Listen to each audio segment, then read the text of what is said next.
SFI ऐसा एक छात्र संगठन है जो 4 साल बाद अपना 50वीं सालगिरह पूरा करेगी। लेकिन अगर देखा जाए तो एसएफआई जो भावनाओं से प्रेरित है, इसका शुरुआत सन 1936 में एएसएफ जब गठित हुआ था, वो भी हमारी देश की स्वतंत्रता आंदोलन के पृष्ठभूमि में। तब जिन वसूलों से एआईएसएफ बनी थी, वो वसूल आज तक एसएफआई बरकरार रखा है। और अगर देखा जाए सिर्फ एआईएसएफ क्यों, हमारे मुल्क में पिछले सदी से ही अंग्रेज़ों के खिलाफ जो संघर्ष शुरू हुआ और लगभग 19वीं सदी के मध्य भाग में जब हमारे देश में आधुनिक शिक्षा का शुरुआत हुआ, नए विश्वविद्यालय बने, तो अंग्रेज ये चाहते थे कि ये पढ़े लिखे जो नौजवान है वो अंग्रेज सरकार का साथ दे और हमारे देश को गुलाम बनाए रखने का तमाम उनकी जो कोशिशें हैं उसको मदद करे। लेकिन चूँकि उसी समय हमारे देश के अंदर पहली जो हम बोलते हैं आज़ादी का संघर्ष 1857 के बगावत शुरू हो गई, तो ये जो नौजवान लड़के जो आधुनिक शिक्षा संस्थाओं में प्रवेश किया, उन्होंने आज़ादी के लिए लड़ना भी उसी समय शुरू किया। और ये लड़ाई के अंदर जैसे राजनीतिक स्वतंत्रता के लिए बातें थी, उसके साथ साथ हमारे समाज के अंदर जो पिछड़ा हुआ विचार, उसके खिलाफ भी लड़ाई शुरू हुआ। पूरे देश को और देश के लोगों को एकजुट करने का कोशिशें भी शुरू हुई, क्योंकि हमारे देश के अतीत के बारे में जो इतिहास आज हिंदुत्व के ताकतों के ओर से प्रस्तुत किया जाता है, पेश किया जाता है, उसमें आप ये पाएंगे कि हमारे देश के अंदर ये ज़रूर कि हिंदू थे, मुसलमान थे, लेकिन हिंदू मुसलमान जैसे धार्मिक पहचान के अलावा भी बहुत सारे चीज़ें थी जो हमारे अतीत को प्रभावित किया है। लेकिन बावजूद इसकी 19वीं सदी में जेम्स मिल का जो ब्रिटिश रूल इन इंडिया किताब लिखे थे, उन्होंने हमारे अतीत को सिर्फ हिंदू मुसलमान जैसे एक धार्मिक पहचान के जरिए ही व्याख्या करने का कोशिश किया और इन दोनों समुदाय के बीच के अंदर टकराव के रूप में चीज़ों को प्रस्तुत किया। इसलिए आप देखेंगे शुरुआती दौर में जो अंग्रेज का इतिहास है, उन्होंने हिंदू युग, मुसलमान युग और आधुनिक युग का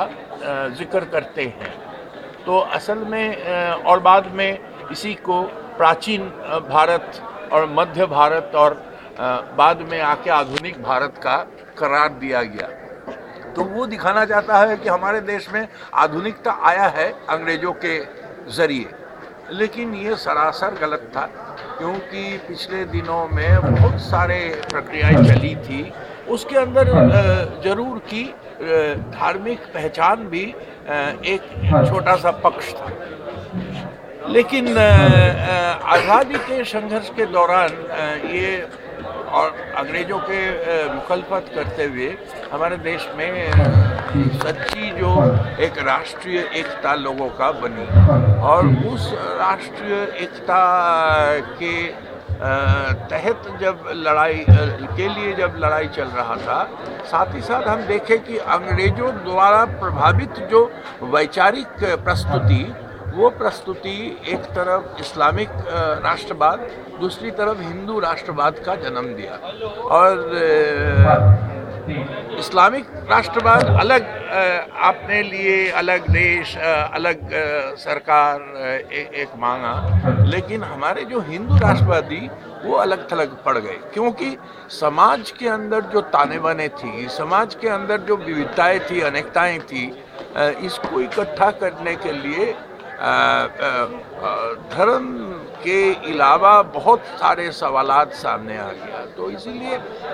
एआईएसएफ का गठन इसलिए हुआ कि विद्यार्थियों को बड़े पैमाने पे आज़ादी के आंदोलन में शामिल की जा सकती है, क्योंकि आप एक संगठन अगर नहीं बना पाते तो आज़ादी के आंदोलन में स्वयं स्फूर्त जो हिस्सेदारी हो रही थी विद्यार्थियों का, उसको एक सही दिशा प्रदान करना नामुमकिन था।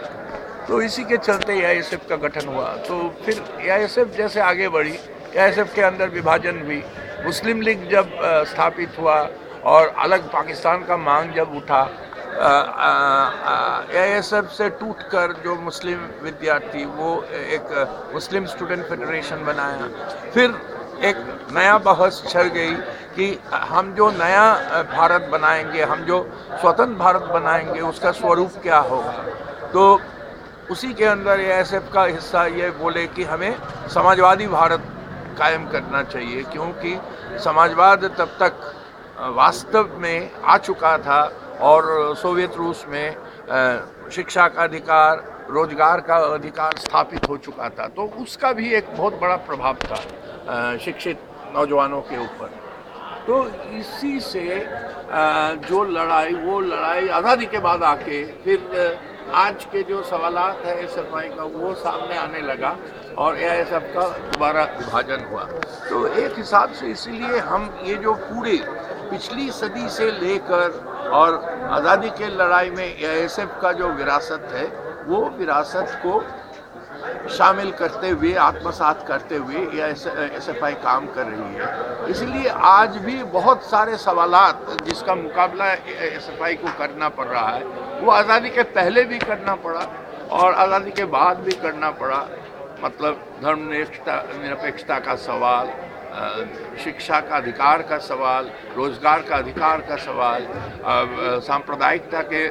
विरोध करने का सवाल, सामाजिक न्याय का सवाल। और मेरे ख्याल में ये सम्मेलन का खासियत ये रही कि अभी इन्होंने नए रूप में वो सवालात जिस